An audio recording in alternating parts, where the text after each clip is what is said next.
O estudo a seguir é de inteira responsabilidade de seus idealizadores e apresentadores.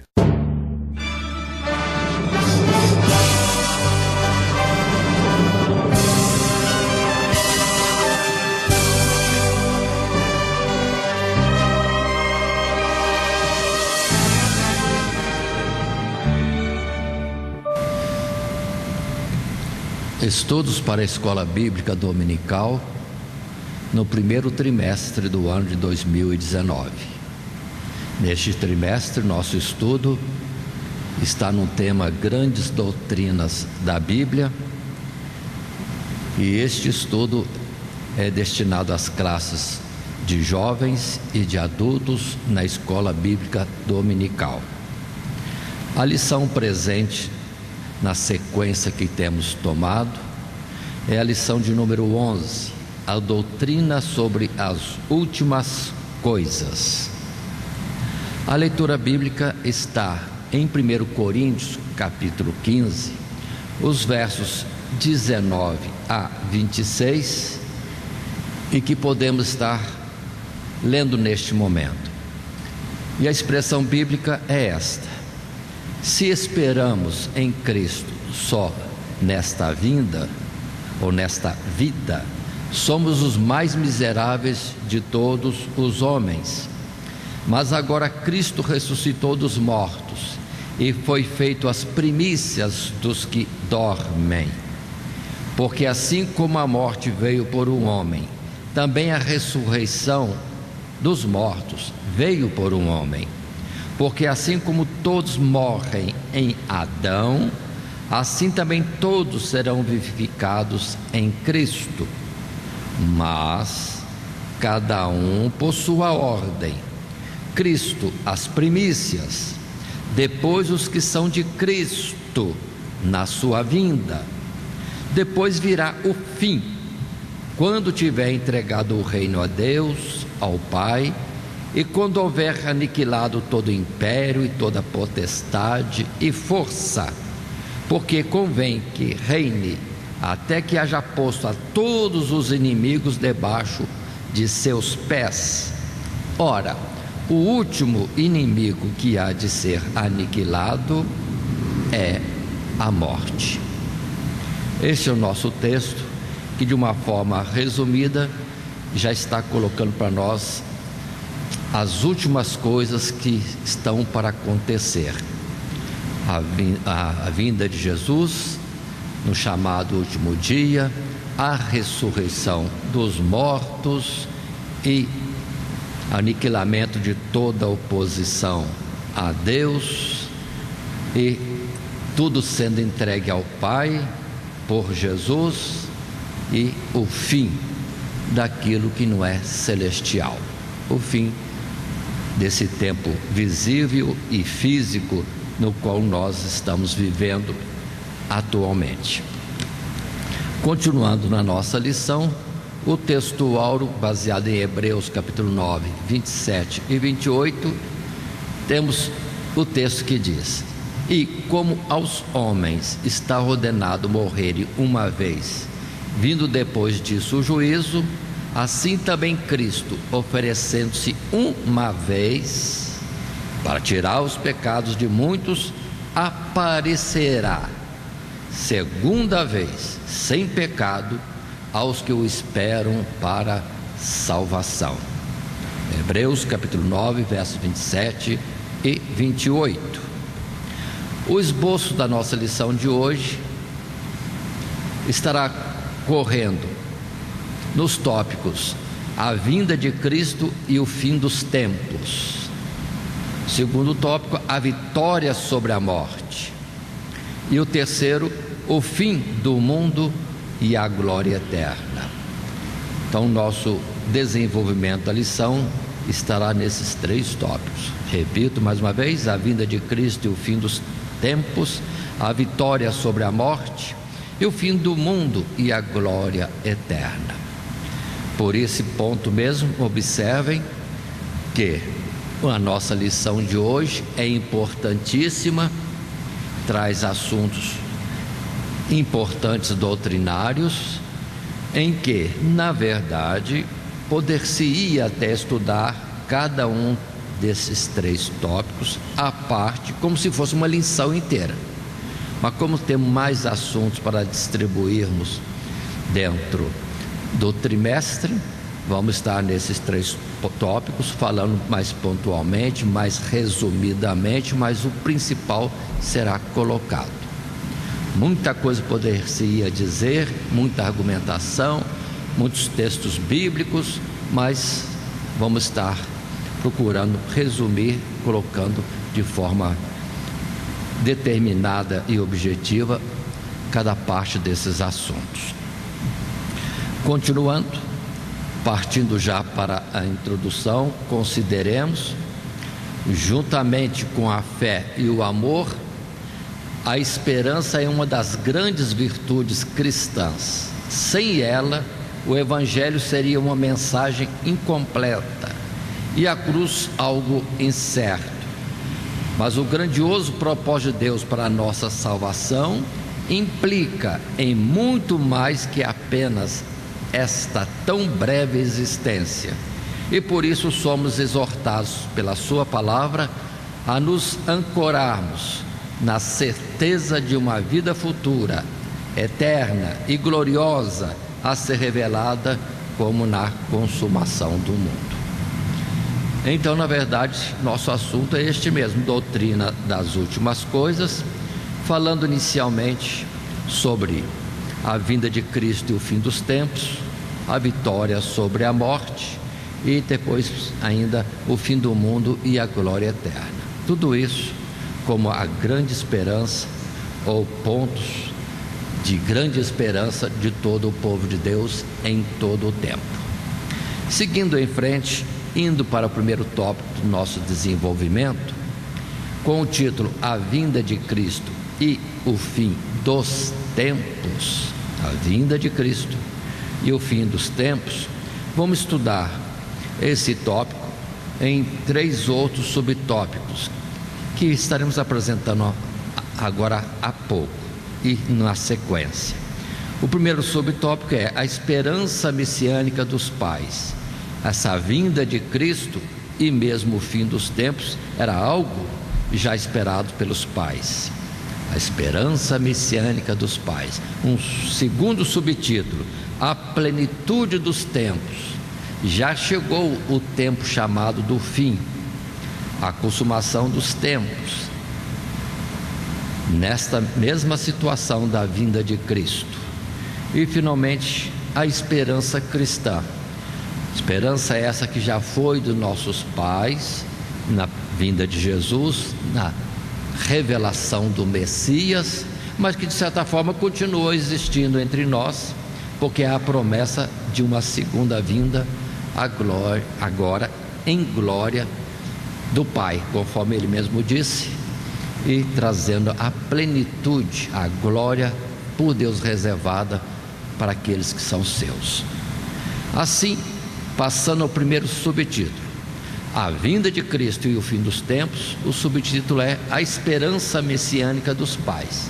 Os nossos pais, os antigos, os patriarcas, os primeiros homens de Deus na terra, estavam nessa esperança daquilo que foi prometido por Deus e desde quando? Mas da nossa lição ou material de classe, retiramos o seguinte parágrafo: já desde o primeiro anúncio, ainda no Éden, a salvação foi revelada por Deus aos pais como uma obra de livramento dos males consequentes do pecado e de vitória a ser realizada ou conquistada por um Messias vindouro, ainda que prefigurada em diversas ocasiões no passado, quando Deus ora visitava os ímpios para castigá-los, ora para socorrer e preservar os fiéis. Todos os pais viveram e morreram na esperança de que o Senhor ainda haveria de se manifestar para um melhor livramento pleno, um livramento, digamos, melhor, pleno e definitivo, bem como para um juízo final. Em outras palavras, eles esperavam pela salvação e glória do reino de Deus, as quais foram reveladas na pessoa de Cristo Jesus, na pessoa de Jesus, o Cristo. Observe bem isso aqui. Deus sempre falou de alguma coisa, do que estava para fazer. Isso desde o princípio, lá no Jardim do Éden. Começou lá, Deus falando das suas providências, do seu propósito para bem do homem. Ou conforme depois vai se dizer, que o pensamento dele é para bem e não é para mal, em todo o processo da vida humana. E sempre colocando mais alguma coisa através dos tempos.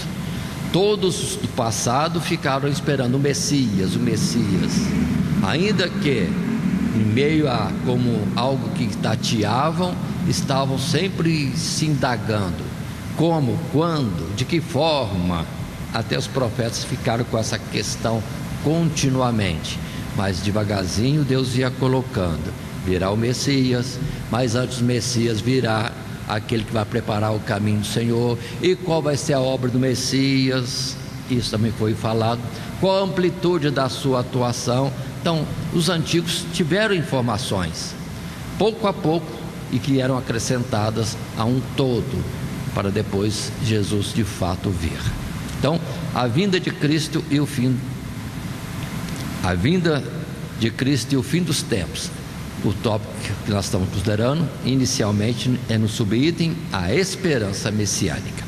Observe que, indo para textos bíblicos, nós temos inicialmente Gênesis capítulo 3 e o verso 15, quando já no princípio de tudo, questão logo após da transgressão do homem e a sua queda, Deus falando: e porém inimizade entre ti e a mulher, e entre a tua semente e a sua semente, esta te ferirá a cabeça e tu lhe ferirás o calcanhar.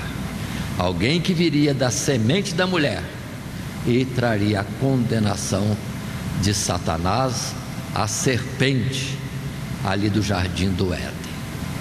Entendamos isso, era Deus dando para o homem uma promessa de uma justiça, a operação do seu juízo contra aqueles que fizeram o homem transgredir a primeira tentação.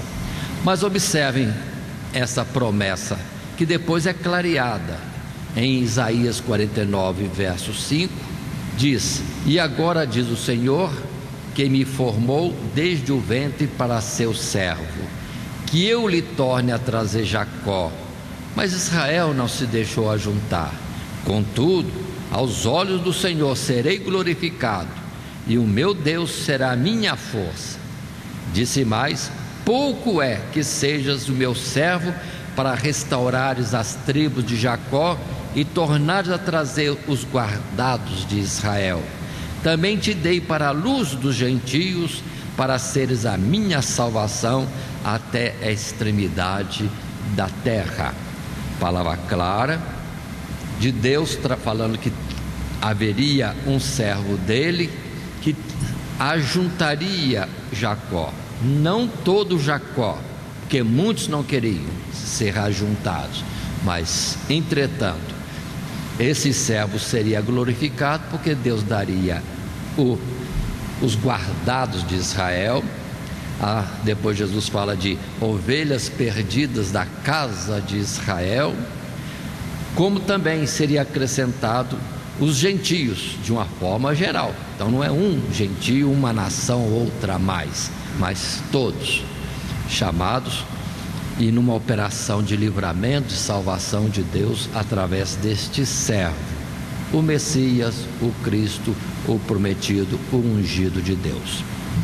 Muito bem, observe que já com a vinda de Jesus, quando veio através do ventre de uma mulher, de uma virgem, e chega à terra ainda criança, com apenas 40 dias, apresentado ele no templo.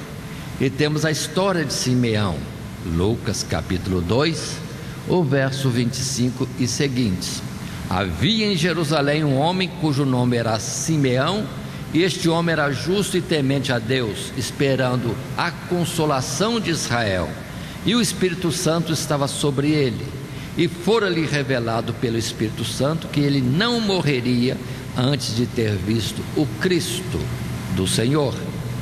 E pelo Espírito foi ao templo, e quando os pais trouxeram o menino Jesus para com ele procederem segundo o uso da lei, ele então o tomou em seus braços e louvou a Deus e disse: agora, Senhor, podes despedir em paz o teu servo, segundo a tua palavra, pois já os meus olhos viram a tua salvação, a qual tu preparaste perante a face de todos os povos, luz para iluminar as nações e para a glória do teu povo Israel. Aí está, nesse subtítulo, a esperança messiânica dos pais, promessas antigas de vir o Messias. Houve a promessa, aos poucos o assunto era clareado, e até agora, depois Simeão tomando Jesus ainda criança nos braços, e ele já entendendo tudo. Essa criança tão indefesa ainda, entretanto era a salvação de Deus para todos os povos e para a glória de Israel. Sim, a esperança agora se concretizava com Jesus sendo dado a todos nós, a humanidade. Muito bem, assim mesmo podemos estar seguindo depois desse subtítulo, ainda no tópico a vinda de Cristo e o fim dos tempos. Consideremos agora o subtítulo a plenitude dos tempos, ou o fim dos tempos. Também no final de classe extraímos este texto: considerando que a esperança dos pais se realiza na vinda do Filho de Deus a este mundo, o tempo do seu nascimento, bem como da sua morte sacrificial, é chamado nas Escrituras de plenitude dos tempos, últimos dias, ou ainda consumação dos séculos, porque é pela sua obra consumada na cruz que Deus estabelece uma sólida base para cumprir o seu propósito de tornar a congregar em Cristo todas as coisas. Nossa salvação, portanto, é consequência infalível desta obra, a qual o Senhor complementará ou completará brevemente no tempo que resta. Aquele que começou em nós a boa obra, Ele mesmo vai continuar e completar. Mas observemos esse aspecto importante: a plenitude dos tempos.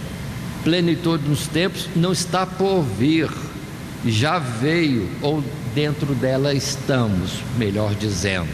Quando é que se poderia declarar início de uma plenitude dos tempos, ou os últimos dias, ou consumação dos séculos? Foi quando Jesus foi dado.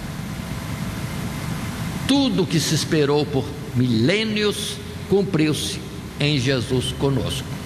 Vamos dizer assim, o ministério de Jesus, a sua encarnação e toda a sua vida entre nós, o seu ministério de poucos anos, a sua morte, a sua ressurreição, subida aos céus e sua glorificação.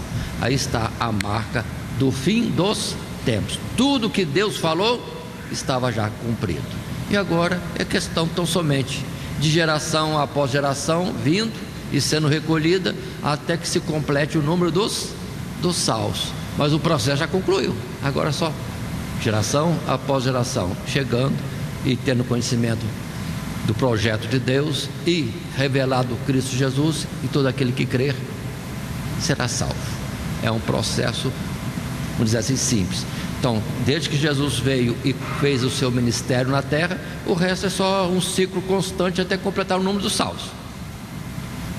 Falta muito ainda? Mais 2000 anos? Então vamos.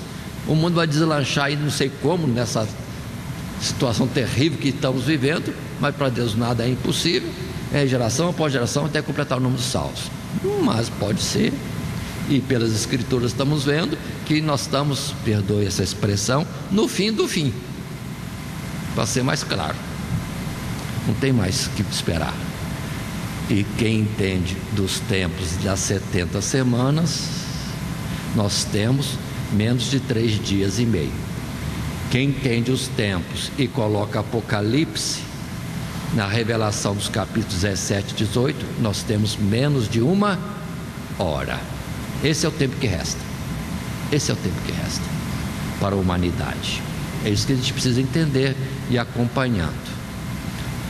Mas textos bíblicos há para nós, para considerarmos isso que nós chamamos plenitude dos tempos, pela expressão bíblica mesmo, e que não é de hoje, é de 2000 anos atrás, quando Paulo, escrevendo aos Gálatas, disse no capítulo 4, verso 4: mas vindo a plenitude dos tempos, Deus enviou o seu Filho nascido de mulher, nascido sob a lei, para remir os que estavam debaixo da lei, a fim de recebermos a adoção de filhos. Como que inicia o capítulo 4, verso 4? Vindo a plenitude dos tempos. Então, quando é que já era a plenitude dos tempos? No tempo de Paulo, na sua pregação.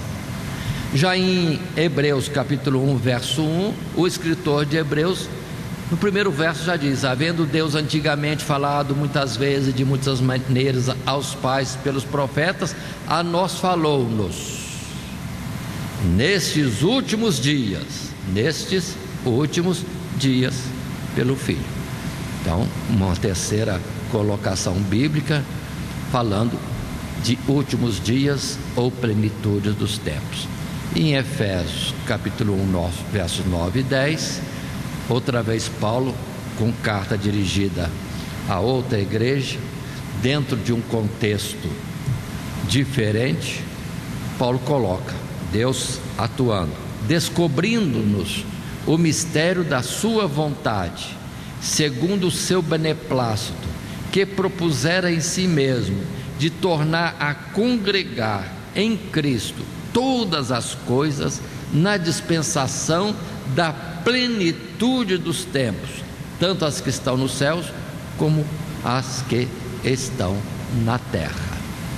Palavras claras para nós entendermos que já estamos na plenitude dos tempos há 2000 anos. E muita gente não tem esse entendimento, pensa que a plenitude dos tempos vem. Não vem. Nós estamos concluindo tudo, porque a plenitude dos tempos, segundo a palavra de Deus, já foi colocada 2000 anos atrás. Precisamos estar atentos a isso. Muito bem, ainda nesse primeiro tópico, a vinda de Cristo e o fim dos tempos, um novo subtítulo: a esperança cristã. Por todos os séculos anteriores e milênios, já dissemos, nossos pais esperavam Jesus vir, e já veio. Mas acabou? Não, ainda não acabou o processo. Há uma pequena mudança, uma outra visão que se abre. Vejamos o que diz para nós esse parágrafo. Embora estes sejam os dias em que os antigos desejavam ver, e tendo de voltar para o Pai, o Senhor Jesus tenha prometido que pelo seu Espírito estaria conosco para sempre, Ele mesmo também nos instruiu a aguardar por uma segunda manifestação, ou vinda sua, não mais na carne, mas em poder e glória, para nos levar consigo, dando a cada um o seu galardão, inclusive a punição dos ímpios. Assim que, de certo modo, a esperança dos antigos ainda é a nossa esperança, embora renovada com uma certeza ainda mais inabalável, graças ao que Cristo já fez por nós e ao penhor do Espírito em nossos corações, e por isso também ainda mais iminente, em razão do pouco que resta para se cumprir. O que nós estamos dizendo? Todo o povo de Deus tem caminhado em esperança. Todos do passado, a vinda do Messias, a redenção do povo de Israel, a luz para os gentios, salvação para todos os povos. Aí Jesus veio e derribou a parede de separação, e de todos que existem, Israel e os gentios, ele tem chamado um povo, que é aquilo que ele sempre projetou e que estava sendo mostrado em figura numa nação descendente de Abraão, Isaac e Jacó. Só que o plano de Deus não era só descendente de Abraão, era o mundo inteiro. O mundo inteiro. Todos esperavam Jesus vir. Veio, cumpriu-se a redenção. E agora? Só que ele disse: virei outra vez. Por enquanto ele veio em carne para a paixão e morte, pagando pelos nossos pecados, mas virá uma segunda vez. O que está escrito mesmo no texto? Segunda vez, é o nosso texto áureo. Segunda vez. Não é uma terceira, quarta, quinta e sexta. O pessoal está colocando outras vindas. É uma só, na glória do Pai, levando o que é seus. E observe que a igreja é um corpo, vai de uma vez. É um corpo, é uma unidade. E muitos estão repartindo o corpo. Vai um pedaço, depois vai o outro. Perdoa eu falar essa palavra pedaço, mas em Hebreus 11, a palavra claramente diz para nós, nos últimos 2 versos, isso, que o plano de Deus é que todos alcancem a plenitude juntos. E estão fazendo ideia de muitas vindas de Jesus, e vai uma parte para o céu numa época, depois vai outra parte, mas é um corpo. E cito e deixo a menção de Hebreus 11, versos 39 e 40, os 2 últimos versos desse capítulo de Hebreus, bem claro para nós entendermos. Mas Jesus falou segunda vinda, é o que estou procurando destacar. Então, os antigos, resumindo e repetindo, esperaram Jesus vir, e veio em carne para uma obra, a nossa redenção. Mas agora ele falou: mas tem uma segunda, virei outra vez na glória do Pai, e agora é para a glorificação, é receber a vida eterna na sua plenitude, e já nos lugares celestiais. E por isso temos muitos textos bíblicos, e destaco uns poucos somente, pela brevidade do nosso tempo e a variedade de assuntos que temos nesta lição. João 14, verso 2 e 3: na casa de meu pai há muitas moradas, se não fosse assim, eu vou-lo teria dito, pois vou preparar-vos lugar. E se eu for e vos preparar lugar, virei outra vez e vos levarei para mim mesmo, para que onde eu estiver, estejais vós também. Por favor, Jesus vem na glória do Pai, não vem em carne mais não. Deus é Espírito, Ele vem para buscar e nos levar. Ele vem até as nuvens, e o pessoal já está colocando que Ele vai descer, vai no Monte das Oliveiras, Ele vai reinar 1000 anos aqui. Nada, Jesus não vai reinar sobre carne. Ele é Espírito. Quanto à carne, já cumpriu o seu ministério, e agora está glorificado nos céus. E como Espírito, onde ficaria Ele? Neste mundo? Suportaria Ele a transgressão do homem? De forma nenhuma. De forma nenhuma. Por isso Ele vem nas nuvens e nos levará. Mas e isso e aquilo nas Sagradas Escrituras, muita gente, não entendendo corretamente as coisas, joga para depois da vida de Jesus. Mas precisamos tomar uma base, parede final. Jesus vem, leva os seus, fim do mundo, pronto. Mas isso e aquilo, não joga para depois, procura entender em que tempo se encaixa agora, daqui a pouco, atrás, em tempos passados, mas nunca depois da vinda de Jesus. Muito bem. Em Romanos 5:5, e a esperança não traz confusão, porquanto o amor de Deus está derramado em nosso coração pelo Espírito Santo que nos foi dado. Por favor, observem que privilégio que nós temos. Todos os milênios passados que estavam ouvindo das coisas de Deus esperavam o Messias. É uma coisa vaga, e somente pela atuação do Espírito e o poder com que Deus atuava no mundo, em especial pelos profetas, é que ficava marcado a presença de Deus e que a sua palavra teria cumprimento por fim.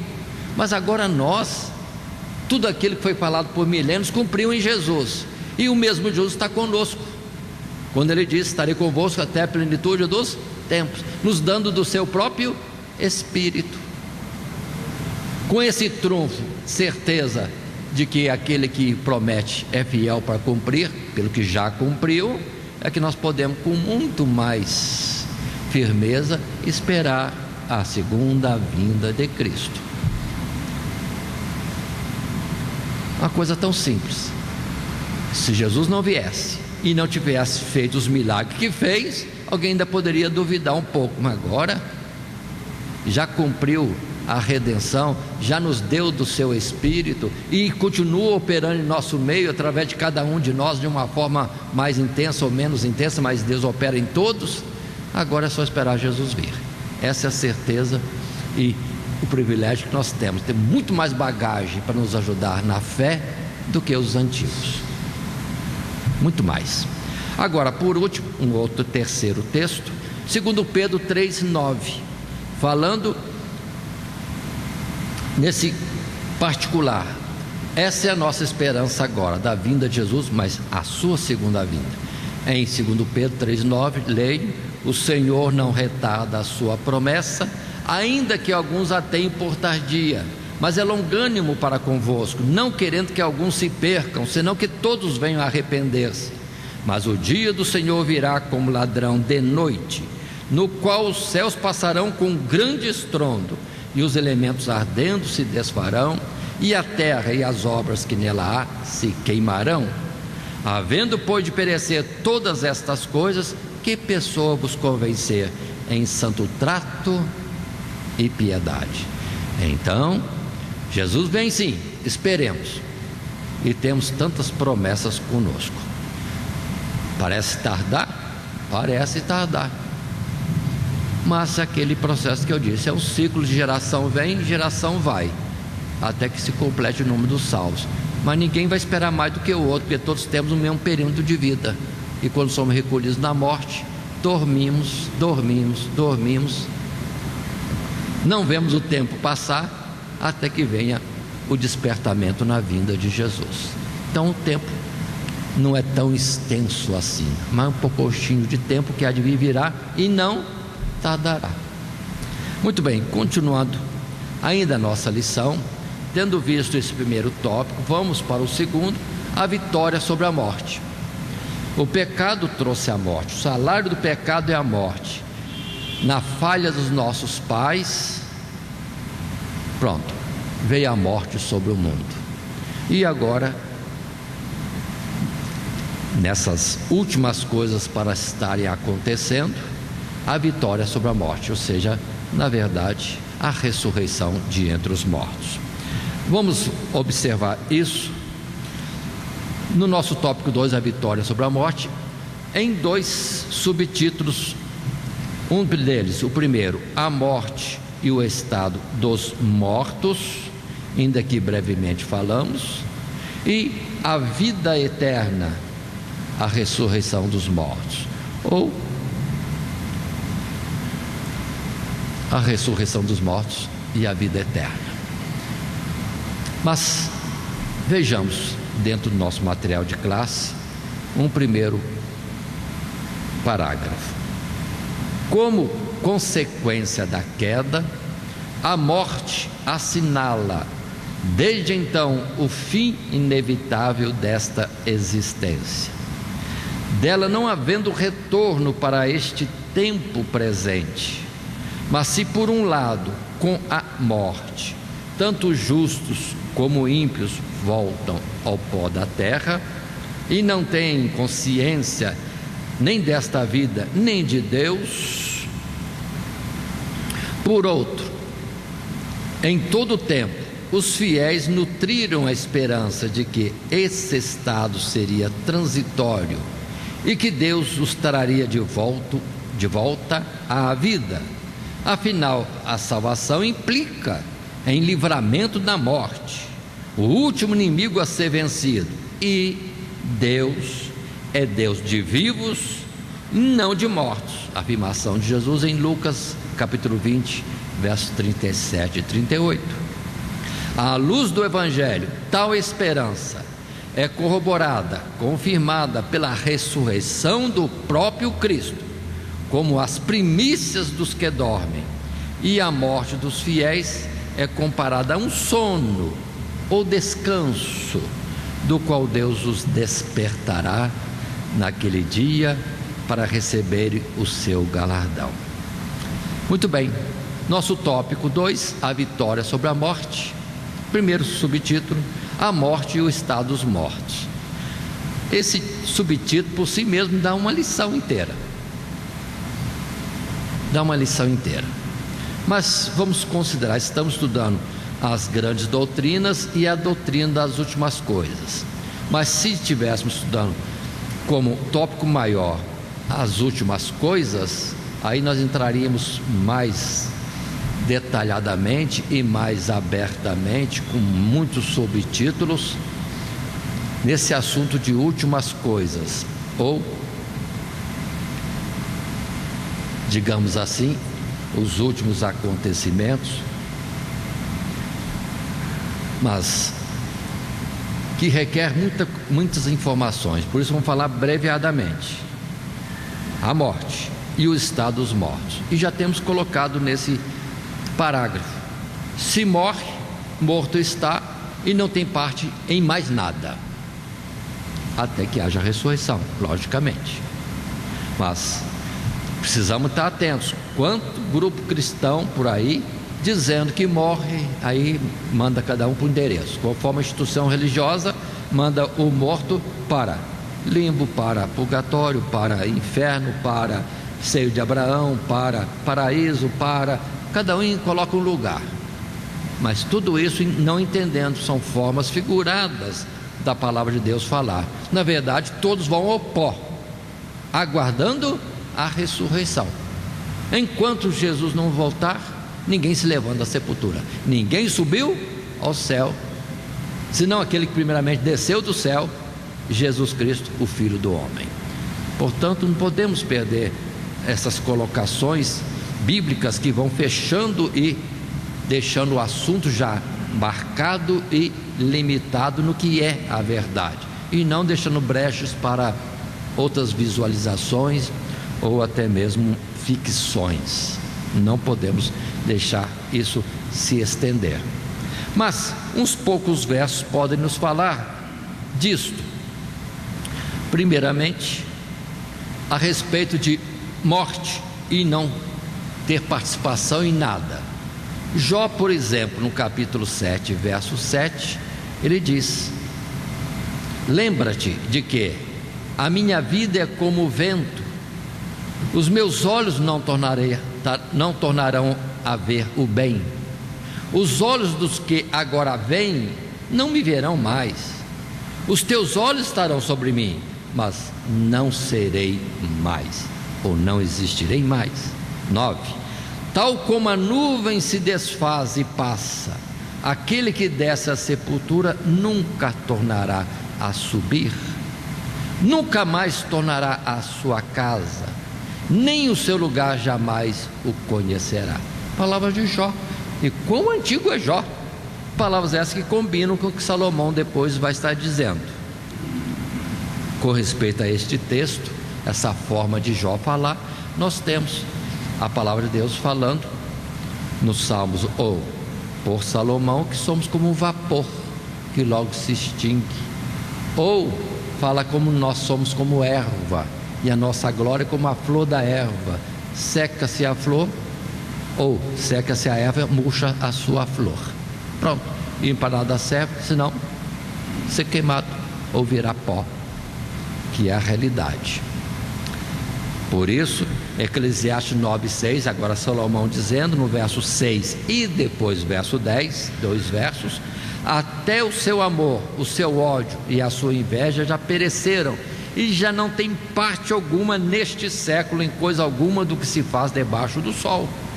Verso 10: tudo quanto tiver a mão para fazer, faze-o conforme as tuas forças, porque na sepultura para onde tu vais não há obra, nem indústria, nem ciência, nem sabedoria alguma.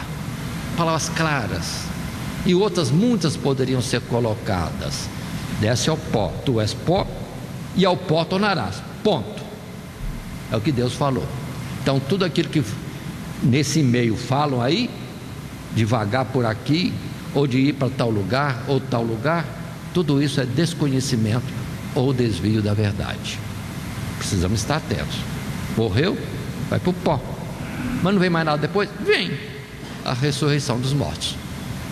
Mas deixa chegar a ressurreição dos mortos, que nós já temos visto, e pelo texto bíblico que lemos, na vinda de Jesus. E continua a nossa lição um pouco mais.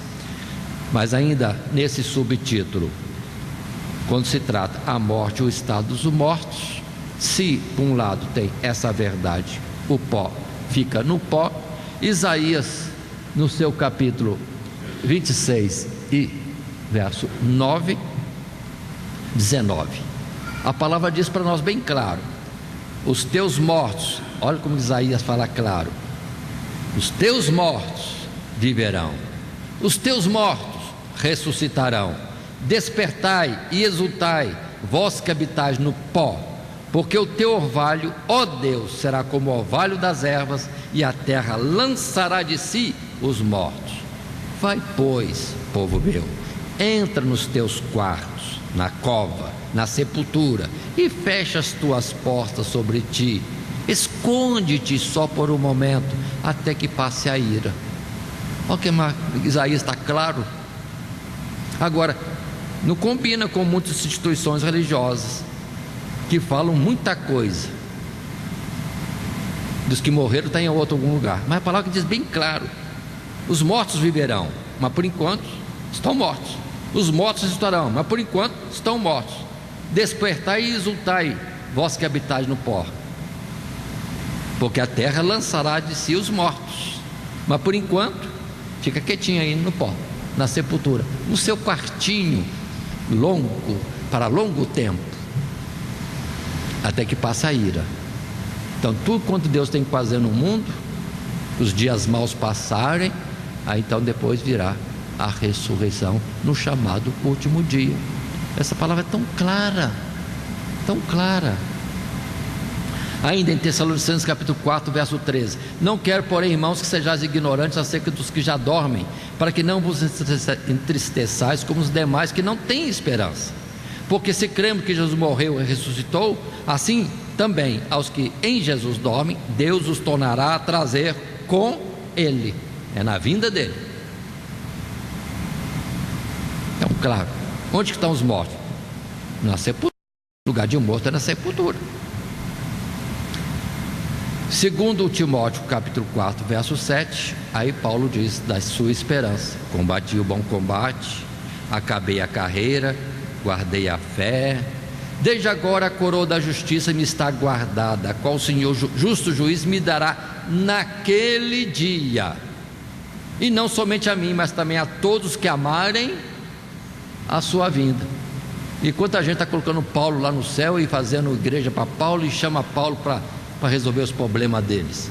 E Paulo diz: ó, estou indo embora, agora vou receber a coroa da vida naquele dia da vinda do Senhor.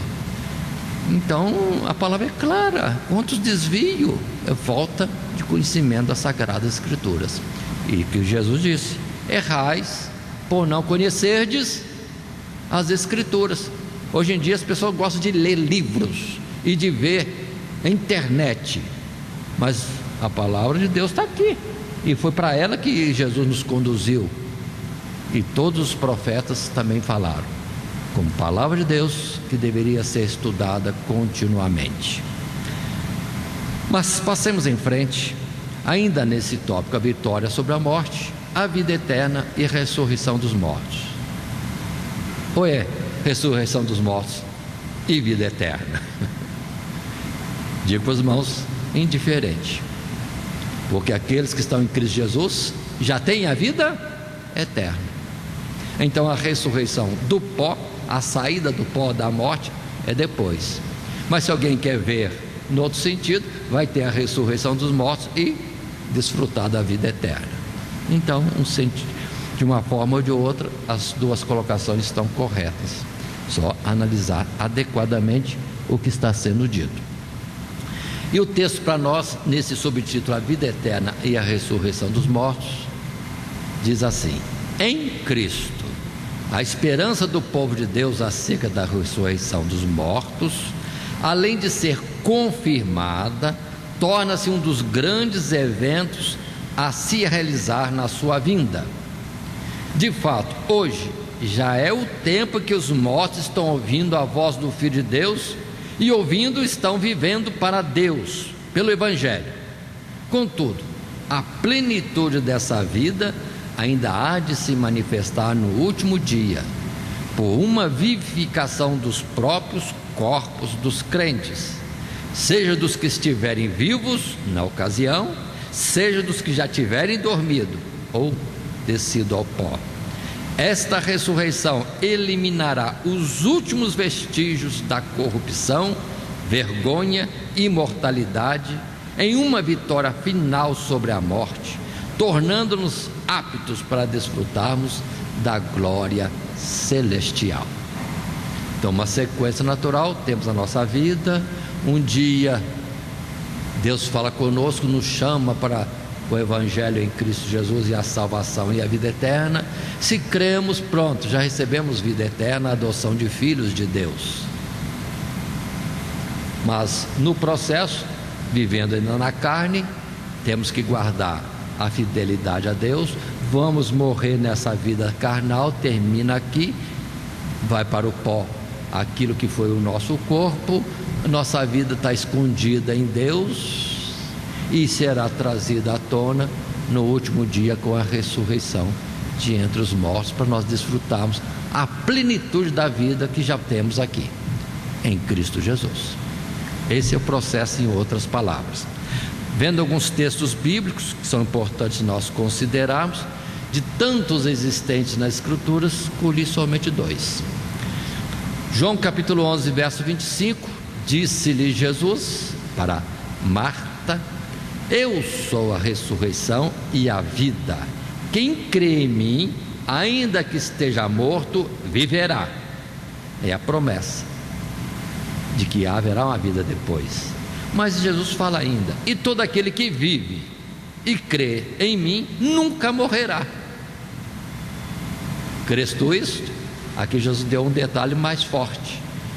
Ou seja, ainda que tenhamos que passar pela morte física, entretanto, para Deus continuamos vivos.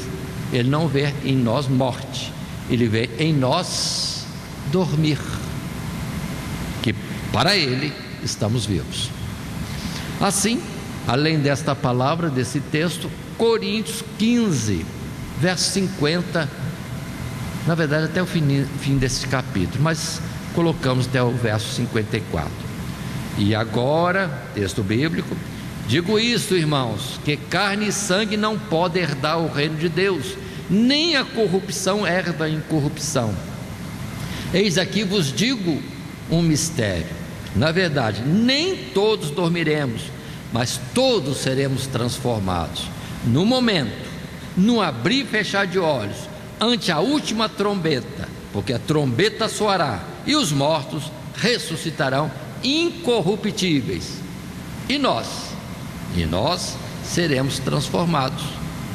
Porque convém que isto que é corruptível se revista da incorruptibilidade, e que isso que é mortal se revista da imortalidade. E quando isso que é corruptível se revestir da incorruptibilidade, e isso que é mortal se revestir da imortalidade, então cumpre-se a palavra que está escrita: tragada foi a morte na vitória. Tragada foi a morte na vitória. Vida eterna, ressurreição dos mortos e vida eterna. É que nós precisamos entender as facetas da verdade de Deus. Mas, indo em frente na nossa lição, terceiro tópico é o que entramos agora. Dentro da lição, a doutrina sobre as últimas coisas, falamos agora do fim do mundo e a glória eterna. Observem que temos coisas aqui que temos falado anteriormente, só que agora o nosso foco será esse: fim do mundo e glória eterna. Muito bem, para estudarmos o fim do mundo e a glória eterna, estaremos considerando 3 subtítulos. O primeiro, a oposição a Deus e ao seu povo. No mundo, sempre oposição a Deus e oposição ao povo de Deus. O segundo subtítulo, o juízo final. Haverá um juízo final, que na verdade é a manifestação da sorte de todos. Aquilo será declarado publicamente, com respeito à aprovação e reprovação de alguns. Isso pode ser que seja declarado agora, de alguns, mas o total só naquele grande dia, chamado o último dia, vinda de Jesus, o juízo final. E o terceiro subtítulo, novos céus e nova terra. Lugar de morada não será aqui, não é aqui o lugar da morada, não é aqui o vosso descanso. Sempre foi falar disso, ainda tem gente insistindo, está tão pegado à terra que não quer que a terra seja destruída, que eles tenham morada aqui para sempre. Mas Deus está chamando para um lugar melhor. Somos infantis então em bater o pé e querer aqui. E Deus não habita aqui dentro do processo dele, ele habita em outro lugar. Ele pode estar aqui, mas é por um tempo, como esteve o seu Espírito pairando sobre as águas na hora de formar esse sistema visível e físico que nós conhecemos, em parte. Mas, indo para a nossa lição, primeiro subtítulo, a oposição a Deus e o seu povo. Precisamos entender, existe oposição. Agora, mais do que nunca, declarada, afrontosa ao Evangelho, a Deus e aos que são de Cristo Jesus, direta. Para entendermos, estamos agora mais que no término dessa plenitude dos tempos.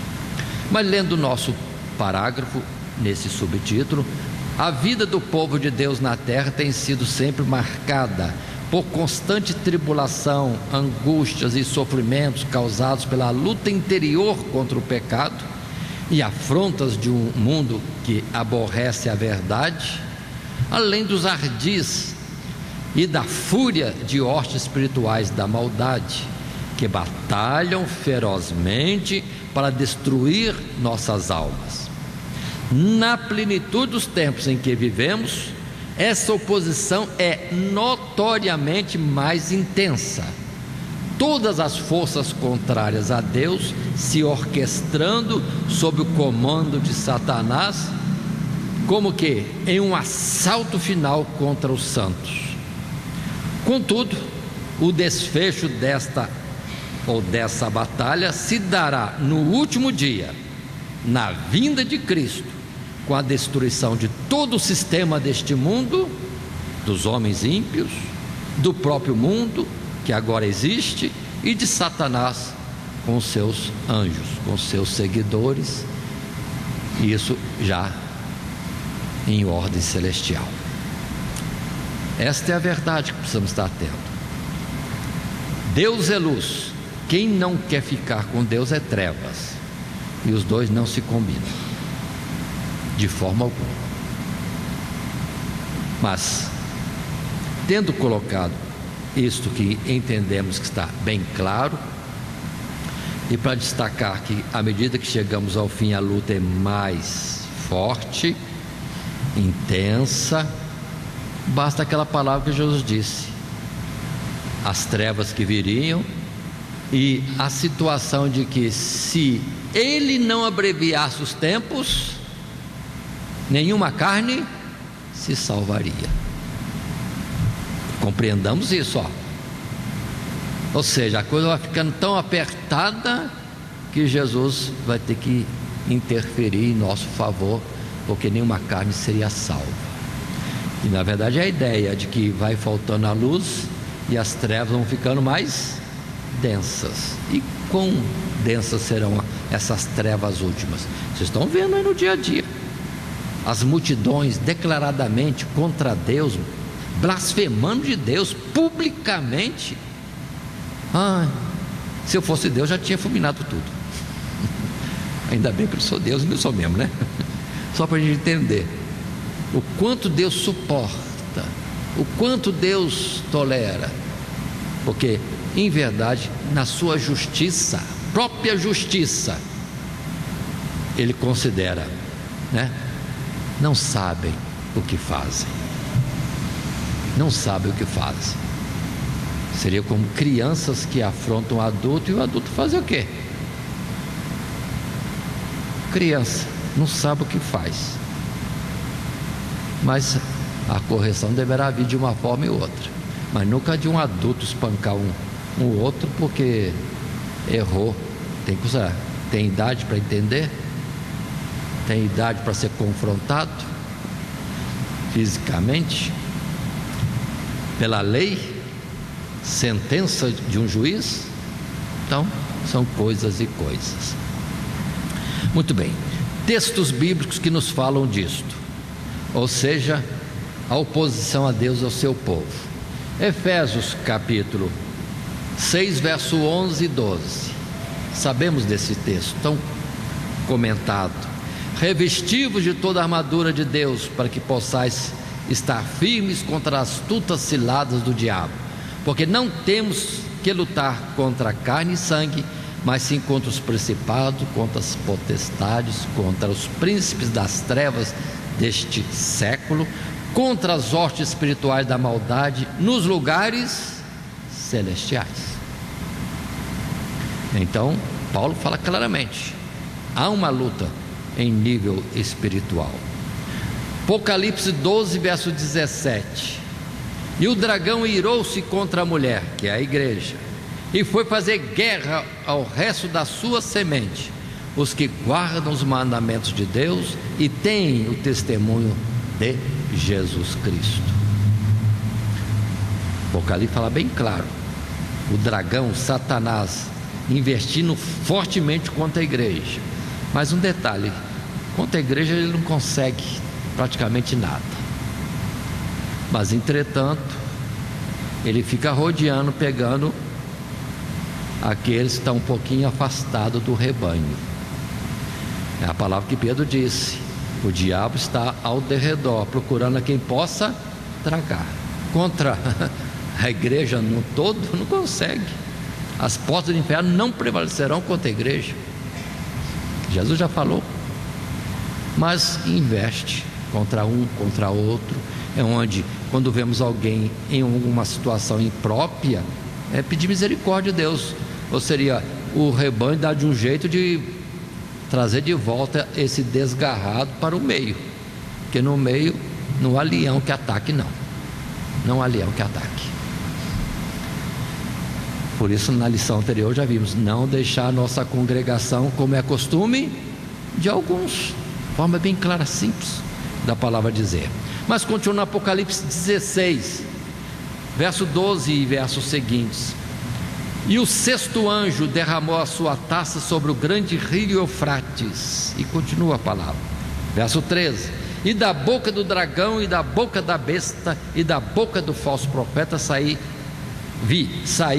3 espíritos imundos, semelhantes a rãs, porque são espíritos de demônios que fazem prodígios, os quais vão ao encontro dos reis de todo o mundo para os congregar para a batalha, naquele grande dia do Deus Todo-Poderoso. Olha aí, no final dos tempos, orquestradamente, todos os que são das trevas se ajuntando e regendo um comportamento de atrair todos na terra para serem contra Deus. É o que nós estamos vendo. Está ampliando isto de uma forma tremenda.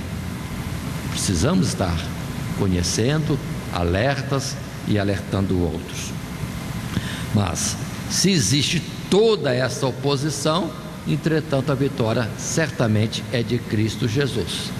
Por isso temos Apocalipse 19 e 19, ou seja, a atuação de Deus. Não é só o mal que está se preparando e agindo. Deus é luz, vê tudo, sabe antes e já está pronto para a vitória final e total sobre todo o poder das trevas. Lendo Apocalipse 19, 19 versos seguintes: e vi a besta e os reis da terra e os seus exércitos reunidos para fazerem guerra àquele que estava sentado sobre o cavalo e ao seu exército. E a besta foi presa, e com ela o falso profeta que diante dela fizeram sinais, com que enganou os que receberam o sinal da besta e adoraram a sua imagem.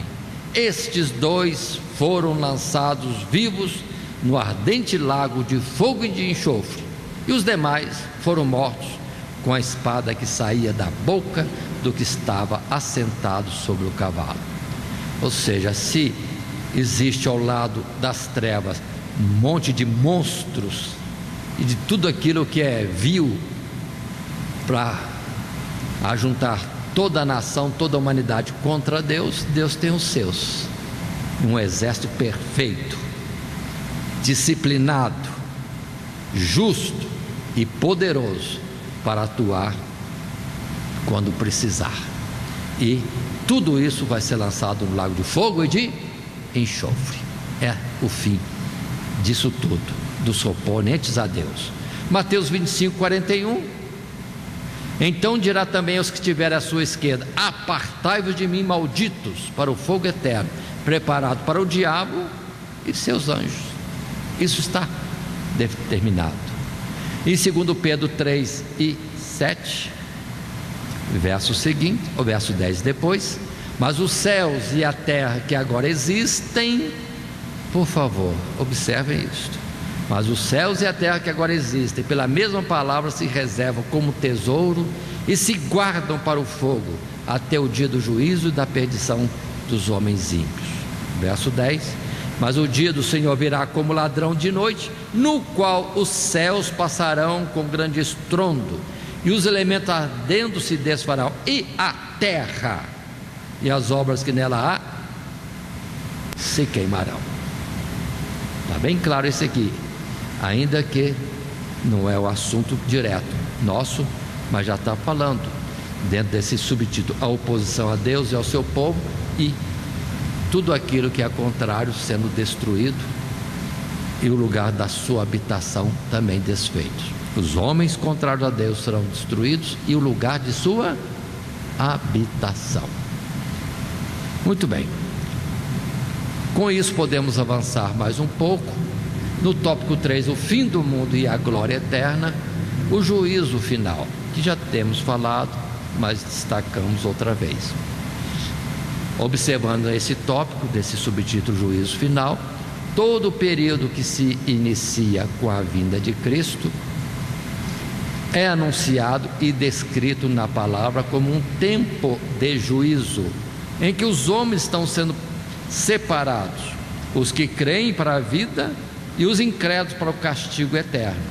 Mas esse julgamento ainda terá uma manifestação plena, final e universal no último dia, quando o Senhor Jesus há de vir como juiz para dar a cada um conforme as suas obras. O juízo de Deus já está posto. Isso que precisamos compreender. Cada um de nós estamos sendo analisados, julgados, aprovados ou reprovados. É agora. Agora, como será o final da carreira de cada um? Paulo disse: combati o bom combate,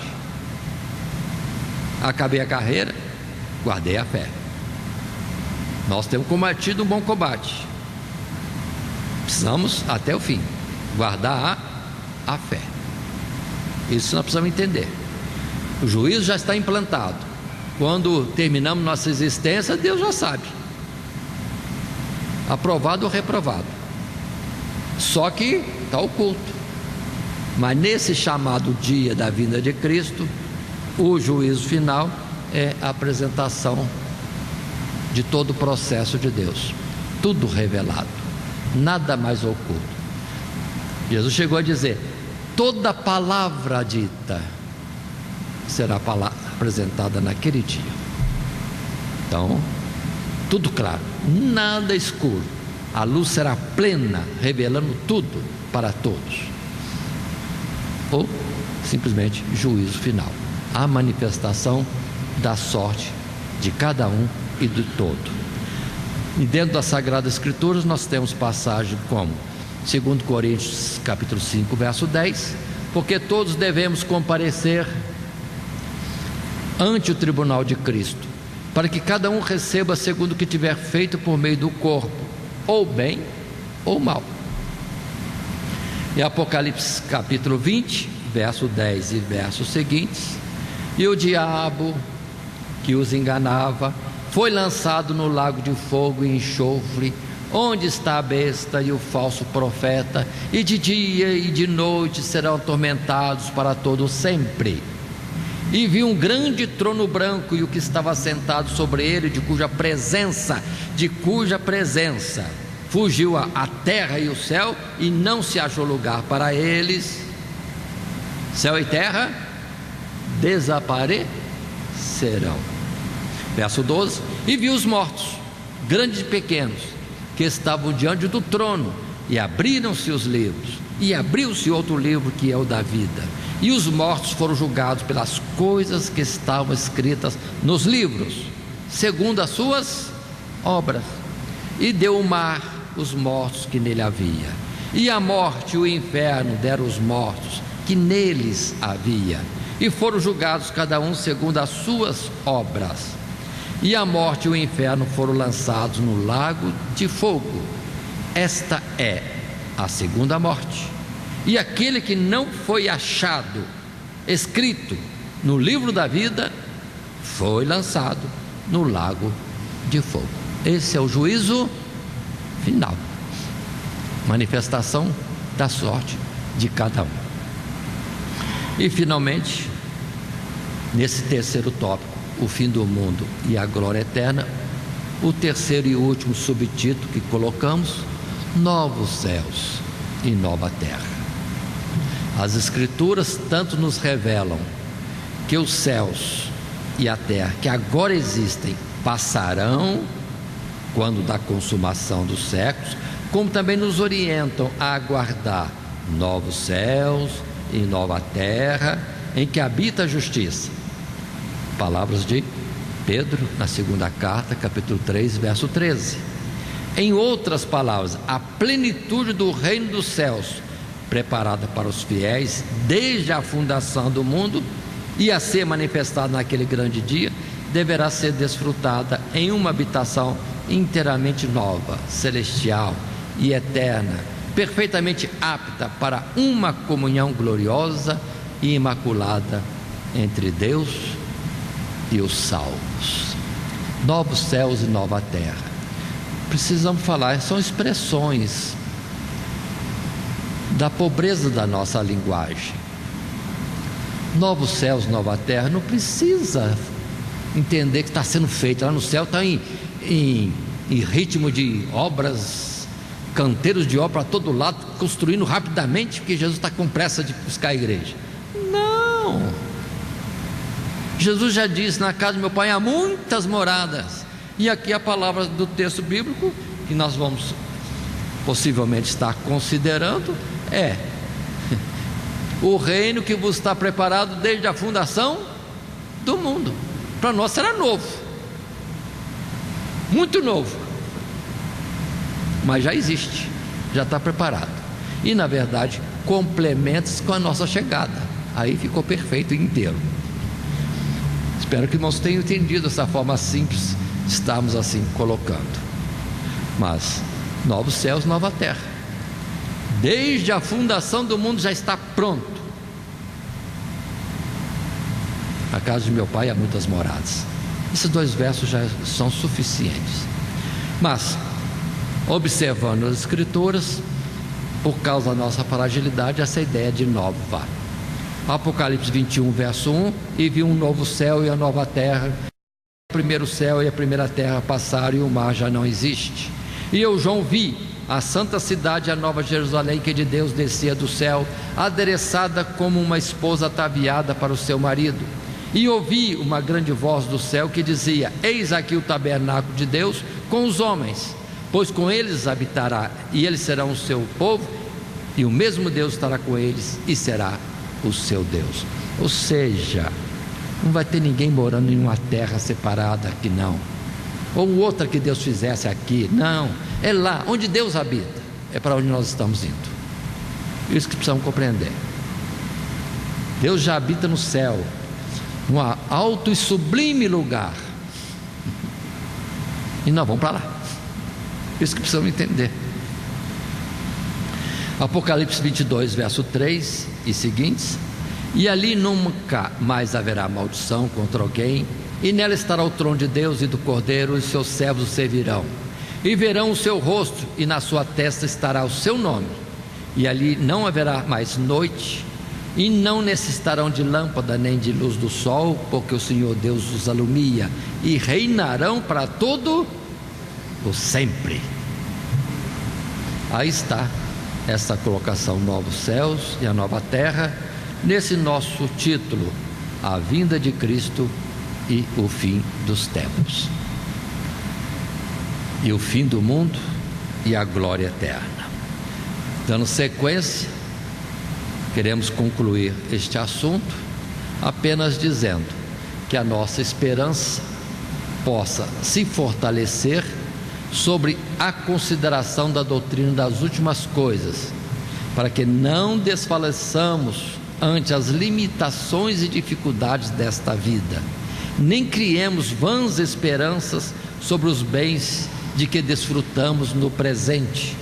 Somente na certeza de que um dia estaremos face a face com Cristo é que poderemos viver o tempo que nos resta neste mundo de forma santa e agradável a Ele. Esta é a lição que temos para nós, dentre as grandes doutrinas da Bíblia. Nessa lição 11, a doutrina sobre as últimas coisas, esses 3 tópicos que temos apresentado dentro do nosso esboço esse com esses 3 tópicos: a vinda de Cristo e o fim dos tempos, a vitória sobre a morte, o fim do mundo e a glória eterna. E, para não esquecermos, e como aos homens está ordenado morrerem uma vez, vindo depois disso o juízo, assim também Cristo, oferecendo-se uma vez para tirar os pecados de muitos, aparecerá segunda vez, sem pecado, aos que esperam para a salvação. Paremos nisso, é segunda vez. Não há uma terceira e nenhuma quarta, e tem alguém já numerando em uma quinta. Por favor, é ficção. É não entendendo a escritura e fica julgando sempre alguma coisa para depois da primeira vinda, para depois da segunda, para depois de uma terceira. Já inventaram a quarta e já chegaram numa quinta, para poder encaixar a sua forma de ver. Mas as escrituras estão colocadas aí. Jesus virá uma segunda vez e não descerá nessa terra. Ele vem na glória do Pai, é da nuvem de volta para os lugares celestiais, com já a igreja toda, e não um pedaço dela, toda. É um corpo que sobe aos céus. E que Deus nos abençoe em Cristo Jesus. Amém. Todo dia, toda hora, muito mais prazer em ouvir. Radionete Grata Nova. Web Rádio, a qualidade que faz a diferença, cada vez mais necessária. Rede Grata Nova de Evangelização. Acesse nosso site www.horadadecisão.com.br. Hora da Decisão, tudo junto, sem acento.